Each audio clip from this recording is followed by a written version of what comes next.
नमस्कार, प्रणाम। मैं कुमार अरविंद, आप देख रहे हैं प्यारा भारत 2.0। आज हमारे साथ हैं, आप उनको नाम से अगर नहीं जानते होंगे लेकिन उनके काम से आप उनको ज़रूर जानते होंगे। उनका नाम है आशीष रंजन और वो चंपारण टूरिज्म नाम के एक सोशल मीडिया पेज चलाते हैं और वो काफ़ी बिहार में और चंपारण में वायरल हैं।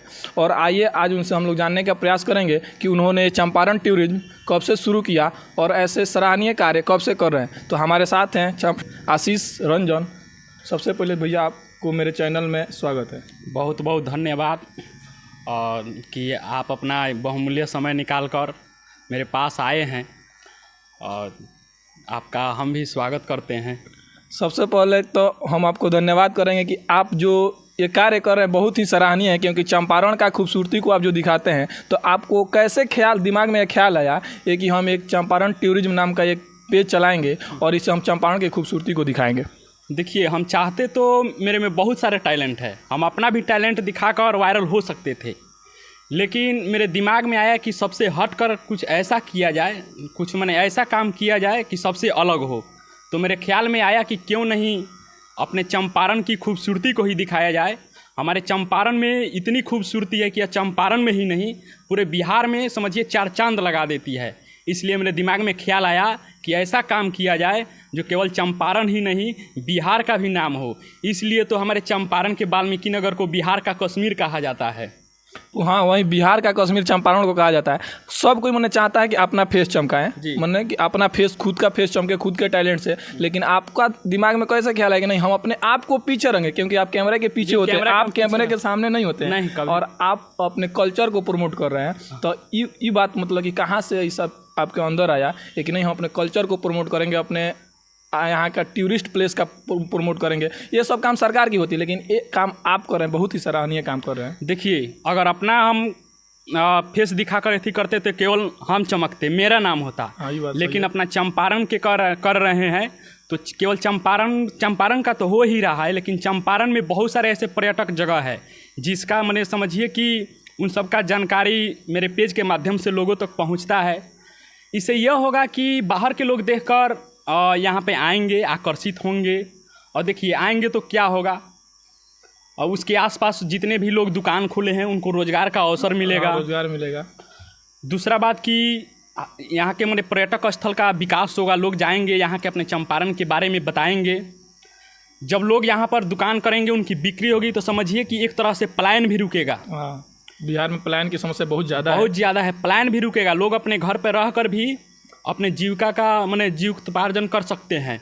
इसलिए मेरे दिमाग में ख्याल आया कि हम अपने फेस को चमकाएंगे तो केवल हम चमकेंगे, लेकिन अगर अपने चंपारण की खूबसूरती को दिखाते हैं तो अपने चंपारण में जितने भी पर्यटक स्थल है उन सभी का जानकारी बाहर तक पहुंचेगा और वहां से लोग अपने चंपारण की तरफ आकर्षित होंगे। इसलिए मेरे दिमाग में ख्याल आया कि चलिए एक ऐसा माध्यम ऐसा मुहिम चलाया जाए कि हमारे चंपारण का नाम हो। सरकार से कुछ नहीं कहना चाहिएगा इस पे? देखिए, सरकार से आप एक सवाल किए थे कि ये सरकार का काम है, आप क्यों कर रहे हैं? तो आपको बता दें कि जब महात्मा बुद्ध बौद्ध धर्म का प्रचार करने के लिए निकले थे तो केवल महात्मा बुद्ध ही नहीं निकले थे, उनके शिष्य भी निकले थे, बहुत सारे लोग भी निकले थे। उसी तरह केवल सरकार का काम ही नहीं है, अगर हमसे संभव है, हम चंपारण के नागरिक हैं, बिहार के नागरिक हैं, भारत के नागरिक हैं, तो हमारा भी कर्तव्य है हम प्रमोट करें अपने आप को, अपने कल्चर को प्रमोट करें, अपने जिला को करें, अपने जिला का नाम करें। तो सरकार तो कर ही रही है, लेकिन सरकार केवल विकास कर सकती है। अगर सरकार कर रही है, अगर हम और आप संभव है हमसे और आपसे, तो हम सभी को जरूर करना चाहिए कि हमारे ज़िला के भी नाम हो। जैसे कि ठीक है जिला का नाम हो, लेकिन जब जिस जगह का आप दिखाते हैं वहाँ का व्यू, तो वहाँ पे नहीं लगता है कि जो डेवलपमेंट बाहर स्टेट में है वो हमारे स्टेट में या हमारे ज़िला में भी होना चाहिए? बिल्कुल होना चाहिए। सरकार की बहुत सारी कमियां भी है कि हमारे चंपारण में जितने भी पर्यटक स्थल हैं उन सभी का विकास नहीं हुआ है। अच्छा से विकास होता है कि टूरिस्ट ज़्यादा आकर्षित। उदाहरण के लिए बता दें कि हमारे ही चंपारण में रामनगर ब्लॉक में पड़ता है सोमेश्वर की पहाड़ी, जहाँ पर चैत्र नवरात्र में लाखों की संख्या में श्रद्धालु माता का दर्शन करने के लिए श्रद्धालु जाते हैं। लेकिन आप भी जानते हैं कि बहुत दुर्गम रास्ता है, रास्ता बहुत ही दुर्गम है, लोग पहाड़ पर चढ़ के जाते हैं, बहुत दिक्कत होती है, फिर भी लोग जाते हैं। 7 पहाड़ियों को पार करके लोग जाते हैं। तो लेकिन फिर भी सरकार को देखना चाहिए कि इतने लोग जा रहे हैं, उसको पर्यटक के क्षेत्र में विकास करना चाहिए। उससे सरकार को भी बहुत सारा पैसा आ सकता है। हाँ, स्वाभाविक है कि अगर किसी भी क्षेत्र का विकास हो तो वहाँ से गवर्नमेंट भी कमाएगी, पब्लिक को भी अच्छा लगेगा और पब्लिक भी कमाएगी और वहाँ पे लोग जो रहते हैं आसपास में वो भी काम करके अच्छा मुनाफा कर पाएंगे। उनको रोजगार का अवसर भी मिलेगा। बोले थे ना पलायन रुकेगा, इससे पलायन रुक सकता है। हाँ, ये बहुत बढ़िया, बेरोजगारी दूर हो सकती है। अगर किसी पर्यटक स्थल का विकास किया जाता है तो समझिए कि उसके आसपास के कम से कम, नहीं तो कम से कम 4-5 गांव के लोग के तो रोजगार मिल ही जाएगा। 4-5 गांव से ज़्यादा, जैसे कि उसके 5 किलोमीटर 10 किलोमीटर के एरिया में पूरा शहर के जैसा विकास हो जाएगा। शहर के जैसा क्योंकि विकास बाहर सब स्टेट में जाइए, जैसे कि मनाली देखिए, हिमाचल प्रदेश में उतना फेमस है। क्यों फेमस है? क्योंकि उधर विकास हुआ। वहाँ के लोग प्लान क्यों नहीं करते हैं? वहाँ जितने भी पर्यटक स्थल है उनको डेवलप किया गया है। उनके आसपास के लोग दुकान किए हैं, अपना बिजनेस किए हैं, अपना घर पर ही रहकर अपना काम चला लेते हैं। लेकिन हमारे चंपारण में क्या है? हमारे चंपारण में पर्यटक के माने समझिए बहुत सारे अवसर है। अवसर तो बहुत है, लेकिन अगर गवर्नमेंट काम नहीं कर रही है, गवर्नमेंट काम नहीं कर रही है। अगर इसका विकास कर दिया जाए ना, तो हम कह रहे हैं ना, पूरे बिहार ही नहीं पूरे भारत के लोग अपने चंपारण की तरफ आकर्षित होंगे। ऐसे हमारे चंपारण में बहुत सारे पर्यटक स्थल है। हमारा भी आशा है कि सरकार हमारे बातों से अगर उनके पास पहुंचेगी तो हमारे यहाँ के जो सांसद विधायक हैं वो इस पर जाके आगे करेंगे, इसको लेके जाएंगे आगे तक और उसका विकास करेंगे। तो सबसे पहले जब आप वीडियो बनाना शुरू किए थे तो एक बार तो वायरल नहीं हुए होंगे, नहीं आपका पेज भी वायरल नहीं होगा, तो आप डिमोटिवेट हुए होंगे कि छोड़ देते हैं, पेज छोड़ देते हैं, अपना खुद का फेस चमकाते हैं। उस समय आपको अपने आप को कैसे मोटिवेट किए? नहीं, हमको थोड़ा भी निराशा नहीं हुआ।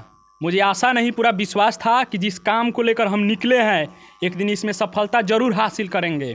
और यह मेरा जो सपना था साकार भी हुआ। आप देख भी रहे हैं, अच्छा खासा व्यूअर भी जा रहा है। अपने चंपारण के साथ साथ बिहार ही नहीं, उत्तर प्रदेश के लोग देखते हैं, महाराजगंज, कुशीनगर, अयोध्या, मथुरा के लोग मैसेज करते हैं हमारे पास कि हम चंपारण में कैसे आकर घूम सकते हैं। तो जहाँ तक संभव हो पाता है उन लोग को हम बताते हैं। जैसे कि आप केवल वीडियो ही बनाते हैं कि पढ़ाई भी करते हैं? नहीं, देखिए वीडियो पार्ट टाइम में बनाते हैं। Part time? हाँ, कभी कभी 1-2 घंटा समय दे देते हैं। हाँ। लेकिन मेरा मेन उद्देश्य अपना स्टडी है। हाँ। अपने करियर को बेहतर बनाना है। लेकिन फिर भी मेरे दिमाग में आया, समझिए एक विद्यार्थी हैं। हाँ, फिर भी मेरे दिमाग में आया कि चलिए अपने चंपारण का नाम किया जाए, कुछ में तो किया जाए। हाँ, कुछ ना कुछ तो किया जाए। जैसे कि अब हम आएंगे आपके थोड़ा पर्सनल लाइफ पे, गर्लफ्रेंड है कि नहीं? देखिए भैया, अगर गर्लफ्रेंड रहती ना तो चेहरे पे चमक धमक नहीं होती, मेरे आवाज़ में इतना बुलंदियाँ नहीं होती। नहीं होगी, इतना आप इतना स्मार्ट है तो 2-4 को तो रखबे किए होंगे। नहीं, देखिए मौका तो बहुत मिला। हाँ। लेकिन हम ही धोखा दे दिए। तो आप धोखा दे दिए जी। अब सोचे कि आगे निकलेंगे? नहीं, आगे निकलेंगे, क्योंकि अगर बाज की तरह उड़ना है तो तितलियों का सहारा छोड़ना पड़ेगा, है कि नहीं? बड़े लेखकों द्वारा कहा गया है, बड़े शायरों द्वारा कहा गया है। कहा भी गया है कि खुद को कर बुलंद इतना की हर तकदीर से पहले खुदा बंदे से आकर खुद पूछे बता तेरी राजा क्या है। अगर वैसा करना है तो तितलियों का सहारा छोड़ना पड़ेगा, तब आप बाज बन सकते हैं।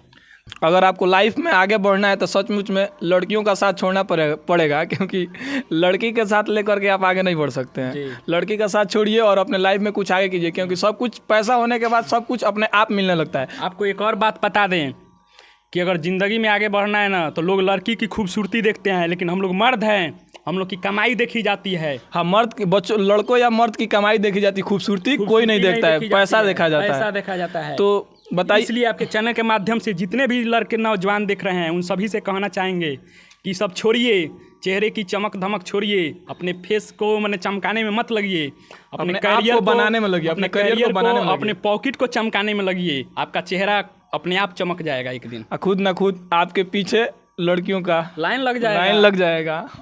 को अपने आप को बनाना है, बड़ा बनाना है तो सच में अपने लाइफ को आगे देखिए, झूठ मूठ के फालतू चीज़ों में मत पड़िए। और आइए इनसे पूछते हैं, जैसे कि भैया यहाँ पे अगर कोई चंपारण घूमने आए बिहार से या किसी भी अदर स्टेट से आए, तो कौन कौन सा ऐसा जगह है जो काफ़ी मतलब कि पर्यटकों के लिए अच्छा होगा, आकर्षण का स्थान है, वो थोड़ा नाम बताइए। देखिए, अगर कोई घूमना चाहते हैं, अगर आप हमारे चंपारण में आना चाहते हैं तो सबसे पहले बता दें कि बिहार का कश्मीर कहे जाने वाला वाल्मीकि नगर ब्याग क्षेत्र है। यहाँ आकर आप पहाड़, झरना, नदियाँ, चिड़ियों की चहचहाहट, जब यहाँ आएंगे तो ये सब आपके मन को मोह लेंगे। ये ही नहीं, आप हमारे वाल्मीकि नगर में आके विदेश का भी आनंद ले सकते हैं, बगल में नेपाल है। आकर दूसरे राज्य यानी उत्तर प्रदेश का भी आनंद ले सकते हैं, बगल में ही उत्तर प्रदेश है। हम ये सचमुच कह रहे हैं कि अगर कोई हमारे चंपारण के वाल्मीकि नगर में घूमने चला है तो आशा नहीं पूर्ण विश्वास के साथ कह रहे हैं कि उसे यहाँ से जाने का मन नहीं करेगा। इसी तरह वाल्मीकि नगर को बिहार का कश्मीर नहीं कहा जाता है। और दूसरे के बारे में बता दें कि दशहरा का टाइम चल रहा है, अगर आप घूमना चाहते हैं तो आइए। जंगल के बीचों बीच प्रकृति के गोद में माँ सुभद्रा, माँ मदनपुर का देवी माँ का स्थान है, देवी स्थान। हाँ, जहाँ प्रतिदिन हजारों की संख्या में तो श्रद्धालु जाते ही हैं, लेकिन इस नवरात्रि में लाखों भी हो जाती है। इस नवरात्र में लाखों की संख्या में श्रद्धालुओं की तादाद जुटती है। और फिर आपको बता दें, थोड़ा सा और दक्षिण की तरफ आइए, नरकटियागंज सब डिवीजन से लगभग 25 किलोमीटर दूर और भारत और नेपाल के सीमा पर ठोरी जंगल है। वहाँ भी आकर आप बहुत सारे मैंने प्राकृतिक दृश्यों का नज़ारा ले सकते हैं। वहाँ पर भी जंगलों के बीचों बीच एकदम प्रकृति के गोद में माँ सुभद्रा का भी मंदिर है। वहाँ भी प्रतिदिन हजारों की संख्या में आदि शक्ति देवी भी कहा जाता है। हाँ, आदि शक्ति माँ सुभद्रा कहा जाता है। वहाँ भी हजारों की संख्या में लोग श्रद्धालु तो आते ही हैं, लेकिन दशहरा के टाइम में वहाँ भी लाखों की संख्या में तादाद जुटती है। वहाँ नहीं जाना चाहते हैं, आइए ना, हमारे बेतिया से महज 8 किलोमीटर की दूरी पर सरिया मन है, उदयपुर, जिसे उदयपुर जंगल भी कहा जाता है। यहाँ आइएगा तो मैंने कह रहे हैं ना, विश्व की हर पक्षियों को आप देख सकते हैं। सरिया मन में सुन सकते हैं, आवाज़ भी सुन सकते हैं। आपके समझिए कान चिड़ियों की चहचहाहट से मैंने समझिए गूंज उठेगा।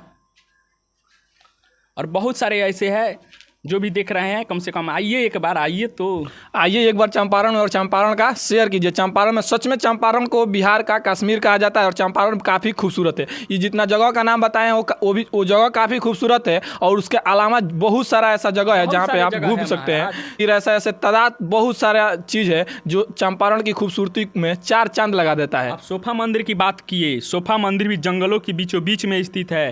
प्राकृतिक सौंदर्य के साथ वहाँ पर जो सुकून मिलता है ना, वो किसी स्वर्ग से कम नहीं है। हम जितना बार भी गए हैं वहाँ से आने का मन नहीं किया है महाराज। और जो चंपारण की खूबसूरती है वो रियल में इसको प्राकृतिक ने बहुत बड़ा बना दिया, क्योंकि ये पब्लिक के द्वारा या हमारे द्वारा लगाया हुआ या पार्क बनाया नहीं गया है। इसे खुद प्राकृतिक ने हमें दिया है, बस सरकार को इसमें डेवलपमेंट की ज़रूरी है। और जैसे ही डेवलपमेंट होगा उसके बाद से इसमें और 4 चांद लग जाएगा और विदेशों से बहुत सारे टूरिस्ट आएंगे और यहाँ पे आर्थिक स्थिति भी सुधरेगी और हमारा बिहार का, चंपारण का और हमारा भारत का भी नाम होगा। हमारे साथ थे चंपारण टूरिज्म पेज चलाने वाले आशीष रंजन जी, जो इनके फेस से आप बहुत ही कम वाकिफ होंगे, लेकिन इनके कामों से आप बहुत ही अच्छे तरह से प्रभावित होंगे, क्योंकि इनका वीडियो आपके फ़ोन में आए दिन आ जाया करता होगा, जो चंपारण टूरिज्म पेज के द्वारा आता होगा और ये चंपारण की खूबसूरती को दिखाते हैं। ऐसे खूबसूरती दिखाने वाले भाइयों को बहुत बहुत धन्यवाद हमारे तरफ से भी। और हम लोग ऐसे लोगों को प्रमोट हमेशा करते रहेंगे और ऐसे वीडियो आपको हमेशा दिखाने का प्रयास करेंगे। चलिए मिलते हैं अगले वीडियो में, तब तक के लिए जय हिंद।